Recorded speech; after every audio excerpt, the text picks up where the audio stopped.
Oye, Val, a ver, 20, ya estamos terminando el 2025, Sí, ya es noviembre. 2026. ¿Qué se espera? ¿Cómo ves la economía en México? Y platícame un poco también sobre, pues creo que el gran evento que es el Mundial que viene el próximo año, que creo que mucha gente cree que va a estimular un poco la economía en México. Sí, pues mira, primero vamos a empezar un poco con cómo veo 2026 y luego ya platicamos un poquito del Mundial, porque sí, obviamente es algo increíblemente positivo para México. Yo en lo particular soy fan del fútbol, entonces muy ¿No? ¿Por? emocionada. Soy muy emocionada. Me encanta. Y yo me encanta, o ¿A sea, quién le yo vas? No se puede decir. a Cruz Azul. ¡Venga! ¡Yo también! Siempre se hace algo con miedo y yo me sale que es del América y No, yo hombre. me encanta. Pero sí, pues mira, ya es cierre de año. La verdad es que fue un año increíblemente como que de transición en todos los sentidos. Tuvimos primer año de administración en México, primer año de administración en Estados Unidos, y la verdad es que creo que 2026, a lo mejor creo que vamos a tener como una primera mitad y una segunda mitad del año. Primera mitad probablemente con preocupación, con incertidumbre, porque tenemos la revisión del TEMEC a mitad de año y al mismo tiempo también tenemos el Mundial. Pero sí creo que 2026, si lo vemos primero como en cuestión de crecimiento económico, sí creo que va a ser un año que promete mucho más que 2025. Sí creo que va a ser posiblemente un año de recuperación donde, pues ahorita el consenso del mercado es que crecemos como 1.4, creo que fue la de Banjico de ayer. Y pues, a ver, de entrada, si lo comparamos contra 2025, pues sí, es un mega aumento. Ahorita estamos en 0.5 en los primeros 9 meses, ¿no? Y de la mano de este crecimiento económico, pues claro que están, de un lado yo creo que tenemos el Mundial y del otro lado creo que tenemos la revisión del TEMEC. O sea, porque el Mundial sí, a ver, o sea, es un evento que, si lo vemos desde un punto de vista no de números, pues es algo que le da a México muchísima visibilidad.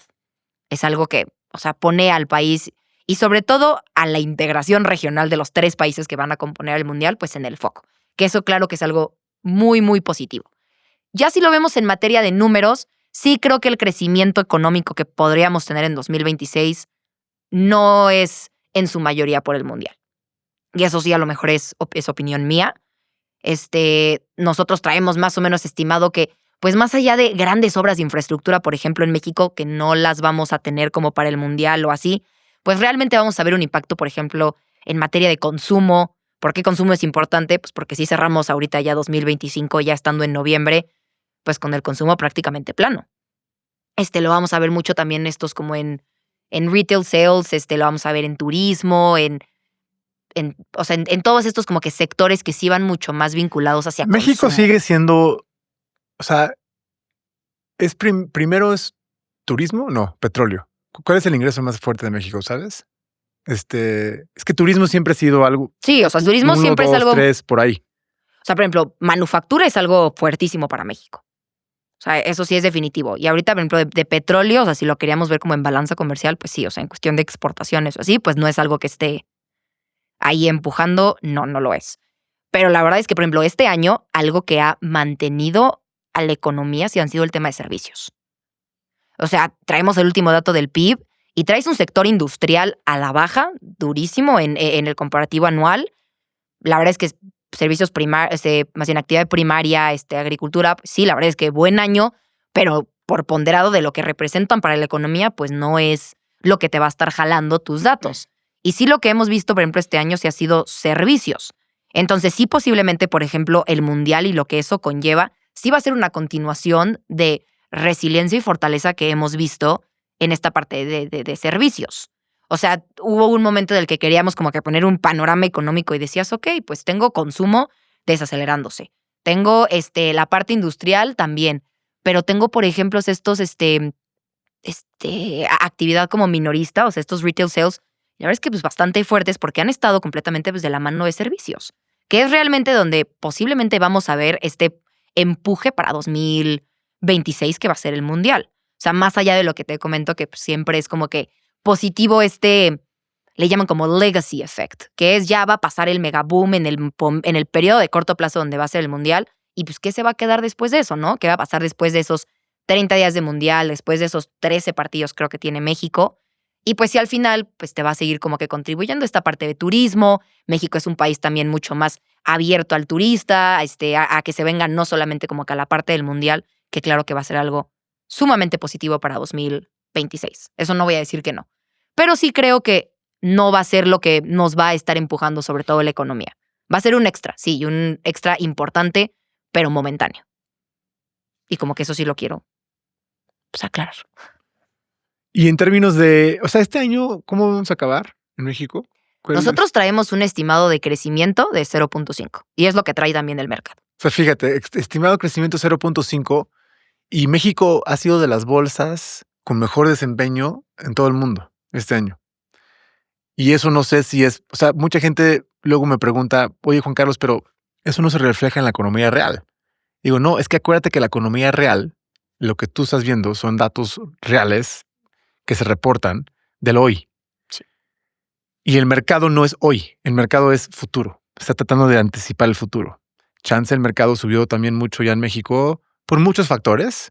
La mejor relación que tenemos con Trump, eso puede ser favorable para muchas empresas. El nearshoring creo que sigue en marcha. Sí, la verdad es que, y también, por ejemplo, a ver, o sea, claro que la apuesta es muy a futuro, pero incluso, por ejemplo, apostándole a los siguientes años de esta, ni siquiera tengo que verlo como los siguientes años de esta administración, o sea, los siguientes 5 o 6 años en el que ya el mundo en el que vivimos en cuestión como que comercial ya cambió. O sea, la gente que dice, ay, es que pues, las tarifas solamente es un tema de 4 años. Se va Trump y es algo, no. La verdad es que sí estamos viendo una reconfiguración global que no es cosa de una administración. Esto no lo deberíamos de ver en años políticos. Sí estamos viendo una reconfiguración de estas grandes economías en el que esta apertura que estábamos viendo antes ya no es el caso. Y sí estamos viendo mucho más un poco de este cierre, por ejemplo, lo que dicen de las tarifas de, pues a ver, o sea, eran, por ejemplo, no es algo nuevo. Es nuestra palabra favorita, yo creo que es de las palabras que más he repetido este año como economista, pero no es que no tuviéramos antes tarifas, nada más estaban en niveles mucho más bajos y no les dábamos el enfoque que les teníamos y probablemente es algo para quedarse y algo que sí tiene México es una mejor posición cuando vemos el comparativo comercial entre otros países y las relaciones que se tienen, como comentas de los Estados Unidos.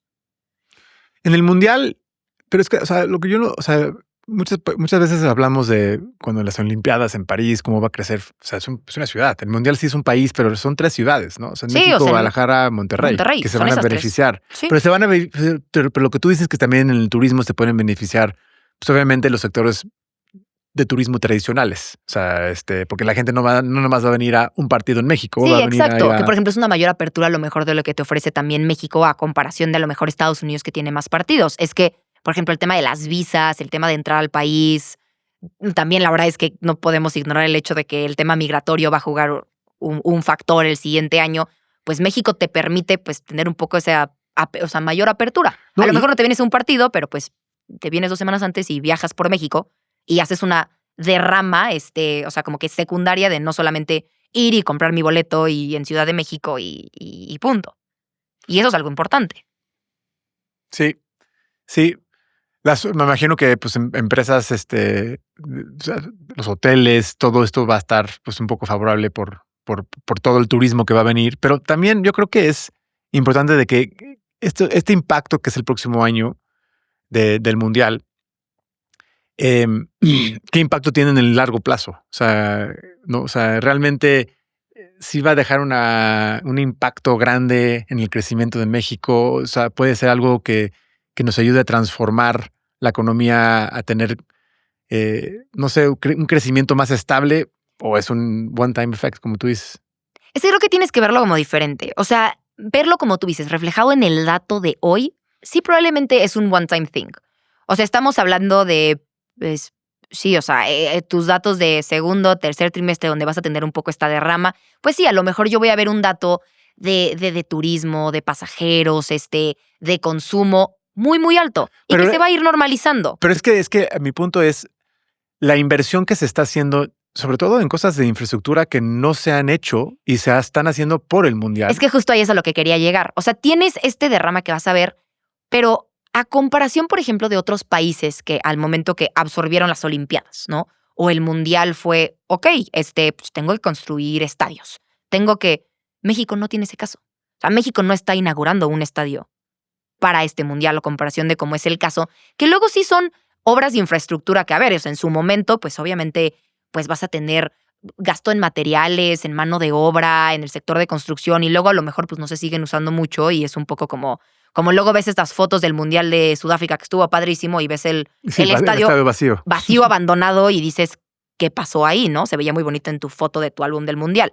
México, por ejemplo, no está haciendo estas grandes obras de infraestructura para el Mundial. O sea, nosotros sí nos tomamos la tarea de, ok, a ver, ¿cuánto nos puede agregar el Mundial, no? Venimos de un año algo débil, de desaceleración frente a 2024. ¿Qué tanto nos va a jugar esta carta del Mundial?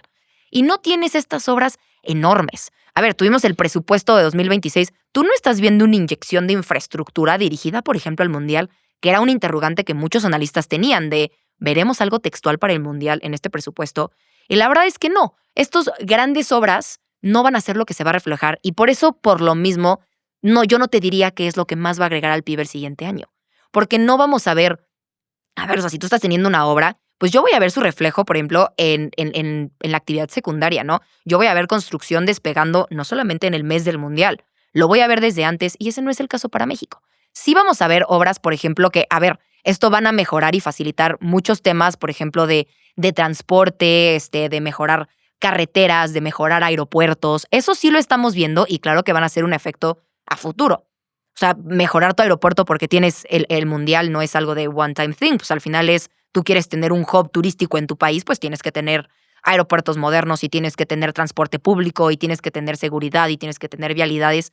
Todo esto sí llega a este como legacy effect. No va a ser algo que textual vamos a ver en este mes del Mundial, que nosotros más, o sea, que más o menos creo que la estimación es un 0.2% más o menos, o sea, del PIB no es algo gigante. Si hacemos un comparativo claro a 2025, que estamos pensando que crece 0.5, pues sí, dices, esto es enorme, pero no para lo que esperas en 2026. Y un legacy effect es a lo mejor la mitad de eso, y es ya extendiéndolo. Pues el Mundial te va a dar esta visibilidad y probablemente pues te va a impulsar, por ejemplo, turismo los siguientes años, ¿no? Pues México es conocido por tal y tienes este display que al final del día sí es una de las razones por las cuales los países absorben estos eventos. El display creo que, a ver, creo que hay un caso muy famoso que es el de Barcelona. O sea, Barcelona antes de las Olimpiadas y Barcelona después de las Olimpiadas en el 92 es otro mundo. O sea, Barcelona antes de las Olimpiadas no era reconocido como una ciudad turística. O sea, la gente no iba a Barcelona mucho a pasar vacaciones o no tenía, o sea, creo que toda la parte donde hay playas hoy en día era industrial. O sea, no. Y ahorita están corriendo los turistas de los restaurantes. Y ahorita están corriendo los turistas de los. Exacto. No, sí es un cambio muy, muy importante. Y también. Pero ojo, eso fue después de más de 20 años. O sea, pero. Sí, y por eso tarda. dicen y justo por eso te digo que es como un legacy effect. Es qué se queda de ahí y cómo vamos a empezar a ver su efecto a la larga. ¿Tenemos comparativos o has visto cómo nos fue en los mundiales donde sí fuéramos, donde era en México, o sea, en el 70, en el 86? Es que sí hemos visto comparativos, pero la verdad es que como que no tienes o sea, la realidad es tan diferente ahorita que no podemos usar esos mundiales como referencia. Y algo que también es muy importante es que este mundial es entre 3 países. O sea, como que, claro que el eslogan es el mundial en México, pero ojo, no es en México. Hay 13 partidos en México. O sea, no, tampoco, y sí tenemos que reconocer que obviamente los gastos, si se tuvieran que haber gastos de infraestructura y etcétera, pues se estarían distribuyendo entre 3 países, pero ese no es el caso ahorita para México. México va a recibir ciertos partidos y eso también te va como que a limitar probablemente el efecto que tendrías, pero también te limitaría el gasto, lo cual como que también es importante. Algo que sí es real es, si tú ves los últimos 5 mundiales, creo que con excepción de Brasil, por ejemplo, el crecimiento económico que tienen sí se eleva. O sea, y claro que eso es importante. Y te digo como que la excepción de Brasil, pero en todos los demás, si ves que tu segundo año creces. ¿Brasil no fue así? Brasil no fue así. ¿Qué pasó en Brasil? Creo que sobre todo fue muchísimo, o sea, mucho gasto y otras situaciones como que no hicieron que este legacy effect se quedara.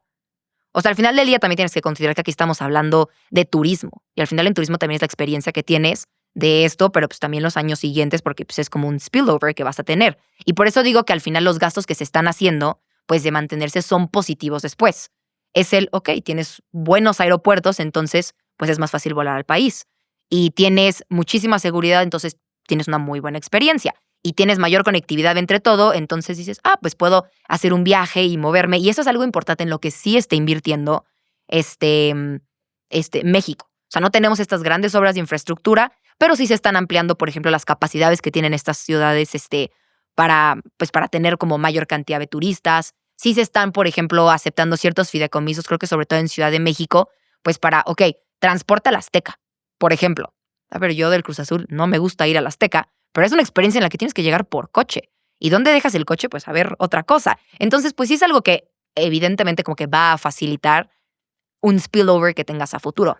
Pero ¿Qué están haciendo algo ahí? ¿Un tren o algo que te lleve sí, a la creo que sí. Azteca? O sea, y repito, entonces es muy bueno porque entonces es el transporte público. Por ejemplo, en el Pero eso metro se es la queda. velocidad, por ejemplo, el metro es la velocidad de, vamos a abrir la línea rosa. Y estos trenes que teníamos, que estamos un poco arrastrando desde el sexenio pasado, pues ya tenemos que terminar el tren interurbano. Y nos dimos cuenta que el tren de Toluca no conecta al aeropuerto. Ok, pues vamos a meterle esa como que branch para que conecte. Sí. O sea, sí son obras que, por más que no las vemos como que es un gasto que viene por el mundial, son obras que venían por otros temas, pero que se les está metiendo prioridad y velocidad. Aceleraron todo por el mundial. Exacto. No era por el mundial. No era el. Sí. En el aeropuerto también están haciendo cambios ahí. Exacto. Sí. También el Benito Juárez también lo están modernizando. Lo mismo para el de Toluca. O sea, sí son temas que se van a quedar, por más que no son gastos por el mundial, que son igual de importantes. Y a lo mejor no tienes el caso del estadio de Sudáfrica que se ve abandonado, donde antes se veía muy bonito, porque son gastos que al final también van a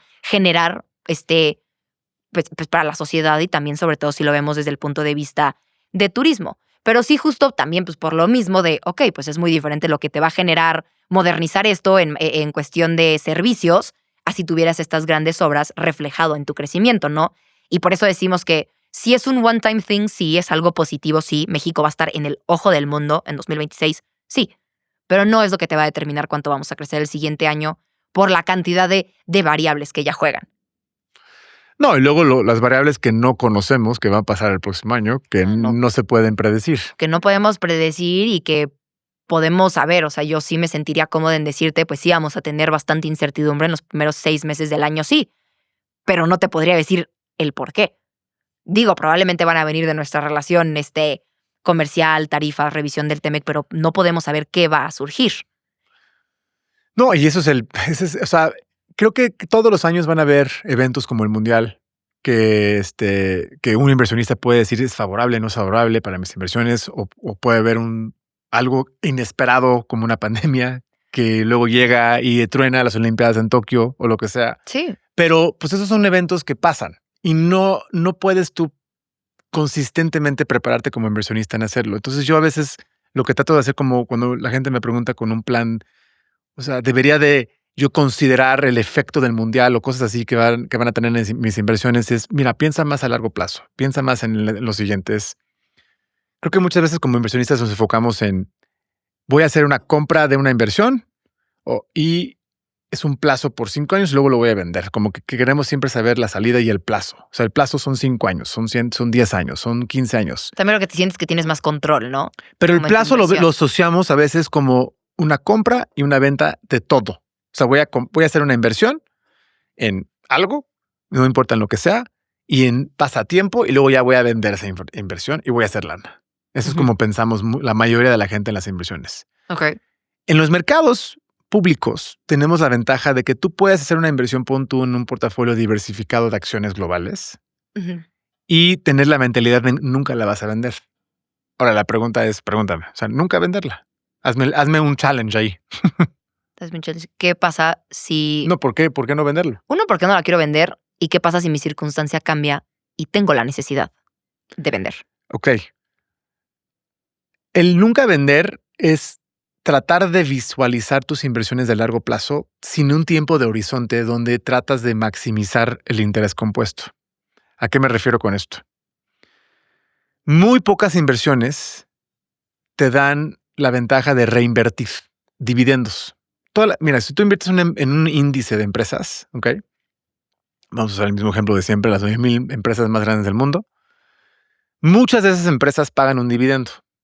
¿Qué es un dividendo? Un dividendo es, pues al final del día, la empresa tiene una utilidad que no usó para reinvertir en su empresa. Entonces deciden pagarlo como un dividendo a sus accionistas. Entonces, aparte de que tienes la plusvalía, pero ojo, el dividendo viene de algún lugar. El dividendo se paga y la acción baja por el mismo nivel del dividendo que se te paga. Entonces, se te paga.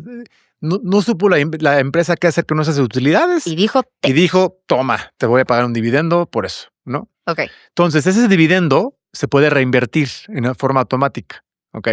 Y es parte del rendimiento total que va a hacer la empresa en el largo plazo. Entonces, si estás tú invirtiendo, la plusvalía que vas teniendo, más los dividendos que se van reinvirtiendo de las empresas, es lo que causa y es lo que forma el interés compuesto a través del tiempo, ¿ok?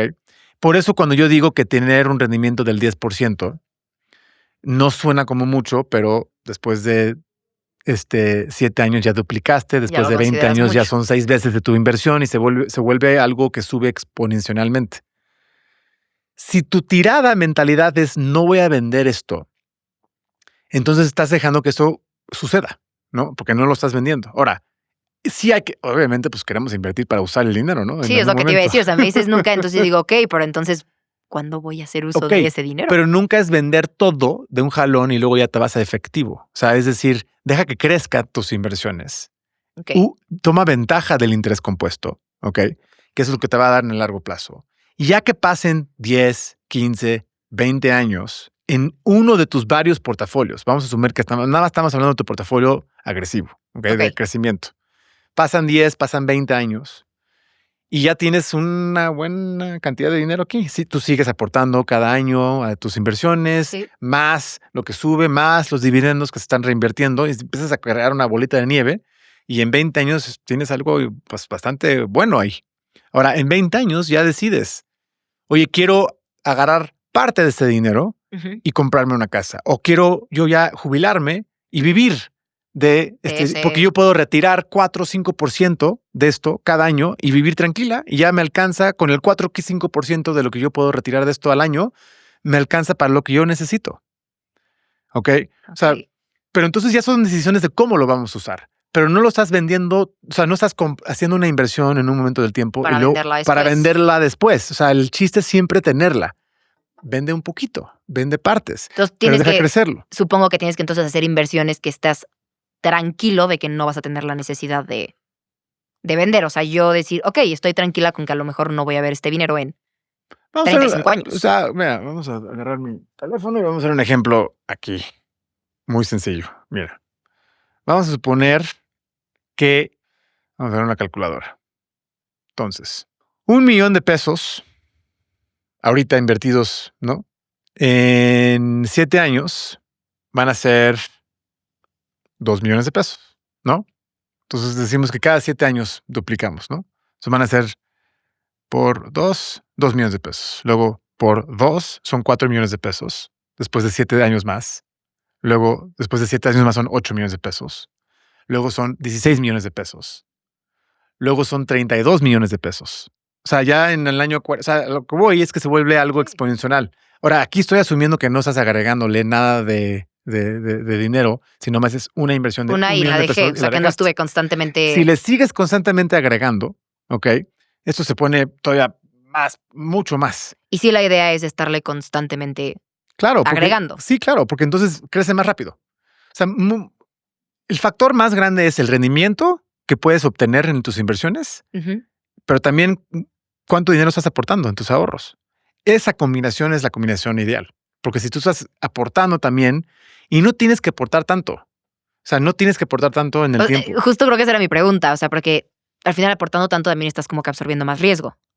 Sí, estás... o sea, sí, pero a ver, lo más riesgoso es no invertir, ¿no? O sea, lo más riesgoso porque no... aparte pones la calculadora y dices, es que de verdad está tan fácil. Claro, pero el chiste es que si tienes $1,000,000, mira, vamos a ver el cálculo, y 10% anualizado. Entonces, y en 30 años, te voy a dar la diferencia. Ok, en 30 años. $1,000,000 valen como, vamos a ponerle aquí, annually, $17,000,000 en 30 años. $1,000,000 a 10% de rendimiento promedio son como $17,000,000 después de 30 años. Si aparte de eso, tú puedes aportar? ¿Cuánto puedes aportar al mes, tú crees? Es que empecé Al mes. Dime algo razonable. algo razonable al mes. No sé, 5,000 pesos al mes. Vamos a 5,000 pesos al mes. bajito. ¿Qué fue el número que te dije anteriormente? 16, 17 millones de pesos. Sí, ¿no? 17. Con 5,000 al mes son 31 millones de pesos. O sea, no es mucho. Es decir, ok, o sea, sí es, A lo pero mejor en no ese es. momento, ajá. Ajá, pero ve la diferencia. O sea, en vez de tener 17 vas a tener 31. Y ahora, en ese entonces, ya que tienes 31, dices, oye, pues ya tengo 31 millones de pesos. No es ahora voy a vender todos mis 31 millones de pesos a usarlos. No. ¿Qué vas a hacer con eso? No, pues voy a, no sé, pues chance ya te quieres, Sí, oye, 31 voy a tener. Todavía no me voy a poder jubilar, pero pero sí puedes sacar, por cerquita, ejemplo. cerquita. No, pero a ver, si tienes 31 millones de pesos, ahí te va. Si tienes 31 millones de pesos, tú puedes empezar a sacar, ahí te va, por 0.05, entre 1 y 1.5 millones de pesos al año, fácil, y sigue creciendo. Porque si yo te digo que si tú estás sacando el 5% cada año de tu dinero, y yo te digo que tu rendimiento promedio es el 10, ya, o sea, va a seguir creciendo no al 10, sino va a seguir creciendo al 5, y tú estás sacando dinero para usarlo cada año. Y sigue creciendo. O sea, vámonos al extremo. Warren Buffett, pues obviamente que vive del 0.01% de su dinero. Y ¿no? eso es bajito. Pero él nunca vende. O sea, el punto es, no. La frase es no tener la mentalidad de que, oye, ya voy a vender todo. No es un business deal que estás haciendo. No estás comprando algo para luego venderlo. Si lo haces de la forma correcta, si estás invirtiendo en un portafolio bien diversificado global, ¿ok? Con muchas empresas, las 9,000 más grandes de preferencia, como siempre digo, Sí. este tipo de inversión es una inversión para toda tu vida. Y ya vas viendo en tu tiempo, conforme vaya pasando el tiempo, si hay que mover ese dinero, chance a un portafolio más conservador, porque ya estás llegando a quererlo usar, o parte de quererlo usar. Pero no requiere, a ver, o sea, muchísima disciplina el decir, no lo vas a vender en 30, 35. O sea, porque al final tú tienes ahí tu dinero y le sigues aportando, pero probablemente también vas a estar aportando en momentos en el que dices, pues no sé, o sea, estoy perdiendo aquí o se está cayendo o que pase algún, no sé, o sea, no quiero decir una pandemia, pero sí, o sea, no requiere mucha disciplina el hecho de no voy a vender por 30 años o no puede pasar una circunstancia en la que digas, te quedaste con algo que debiste de haber vendido. Por eso yo creo que es importante tener una planificación financiera que divide tienes que tener varias cubetas. O sea, aquí estoy hablando nada más de una inversión en acciones. Entonces, sí, si vas a invertir en acciones, en un portafolio diversificado de acciones, tienes que reconocer que este 10% promedio que te digo que vas a tener, o 12 o 15, es un promedio y en el interim vas a tener caídas del 50%. Entonces, sí, o sea, sí tienes que estar preparada para eso. Disciplina me refiero de que por lo menos tener un tiempo de horizonte de 10, 15 años donde no trata de no tocarlo por 10, 15 años y ver cómo te va.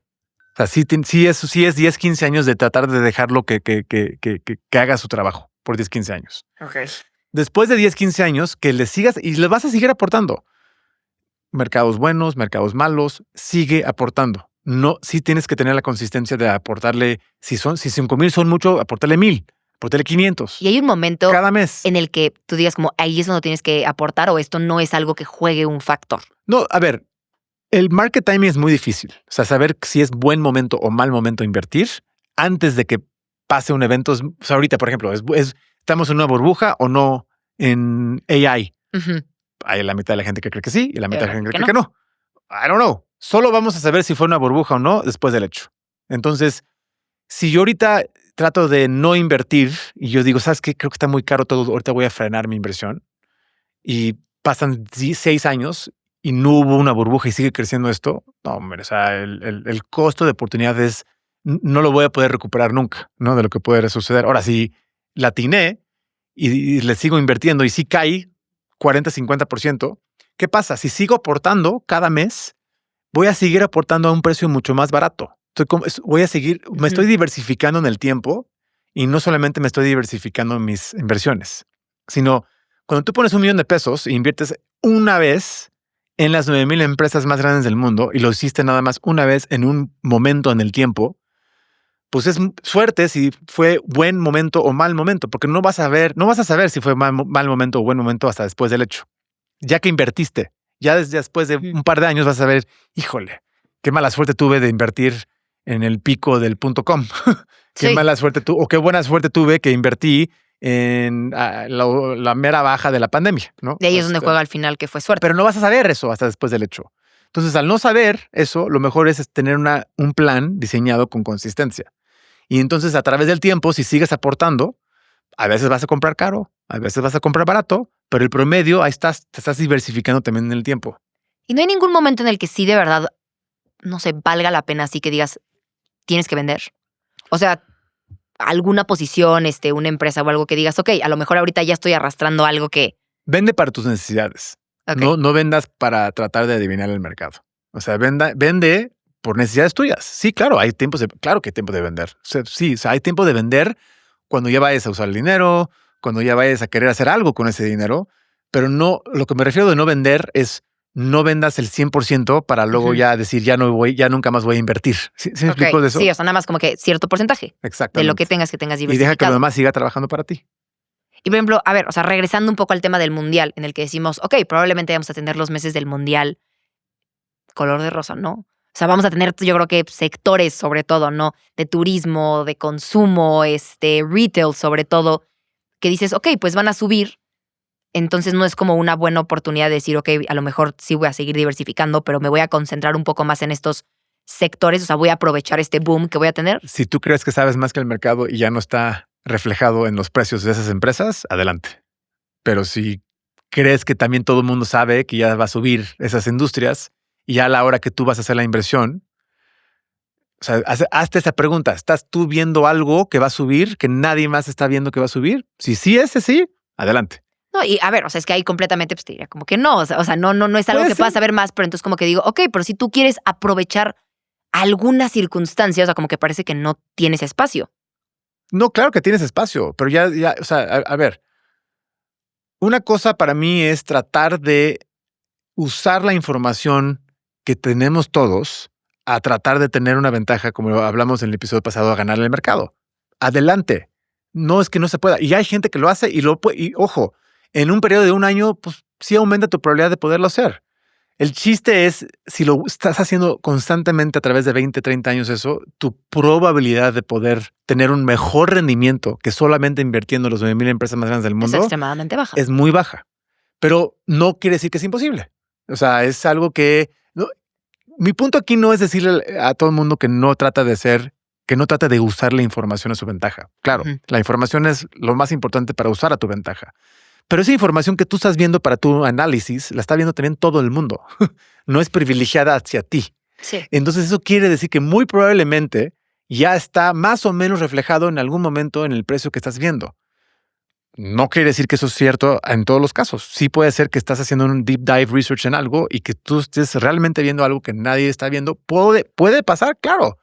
Y si tienes un high conviction de eso, adelante. Pero nada más que muy poco probable que eso vaya a dejar que tengas un mejor desempeño en el muy largo plazo que el mercado. Entonces, o sea, sí ya un poco como que en wrapping it up, el siguiente año que, por ejemplo, vamos a tener estos sucesos que pueden pintar todo muy positivo, como puede ser el mundial, o que pueden pintar todo, pues a lo mejor un poco medio, no sé, negativo, con mucha incertidumbre, como puede ser, por ejemplo, la revisión del TEMEC. La idea es, pues, que no tomar decisiones con base en estos como que sucesos puntuales. El punto aquí es todas las noticias, toda la información que vamos absorbiendo en los mercados, en mi opinión, es muy útil para estar informados y saber qué está pasando. Pero muy poco probable es algo que te va a beneficiar a actuar como inversionista para tener una ventaja. Porque, de nuevo, no eres la única persona viendo esa información. Eso es como yo lo acabaría. Y yo. Muy bien, muy bien. Sorry to be the Debbie Downer. Pero no, a ver, ojo, el punto no es que sea imposible. El punto nada más es ser realistas de que... Sí, dejar claro... dónde hay oportunidades, todo el mundo está viendo dónde hay oportunidades, ¿no? Sí. Entonces yo creo que ese es el punto importante, pero bueno, creo que el mensaje aquí es, si vas a invertir en acciones en el largo plazo, no tengas un tiempo de horizonte puntualmente, sino que sí, por lo menos ten un tiempo de horizonte de 10 años, 10, 15 años. O sea, no metas dinero en acciones si no tienes por lo menos un tiempo de horizonte de 10 años. Ni te metas en acciones, más bien. Yo ¿Ok? sí. Pero el chiste no es que llegamos a 10 años y ya vas a vender todo y te vas a cash, sino que más bien ahí es donde empiezas a decidir qué vas a hacer con ese dinero y si vas a vender parte para usarlo o vivir de él o comprarte una casa. Pero ahí es el propósito de ese dinero es tratar de que el interés compuesto realmente haga su trabajo por ti. en el Y sobre largo todo plazo. creo que algo que también como que me quedo yo mucho y espero que también la mayoría es esto que dices de la importancia de seguir aportando. Sí, De seguir aportando a eso tu inversión. eso es bastante importante porque eso también hace una diferencia enorme como acabamos de ver. Pero bueno, pues muchas gracias. Hasta la próxima. Próximo episodio. Bye. Las opiniones expresadas en este podcast son exclusivamente a título personal de los participantes y no representan la posición de ninguna empresa, institución o entidad con la que estén relacionados. Este contenido únicamente tiene fines informativos y no debe interpretarse como una recomendación de inversión o asesoría financiera.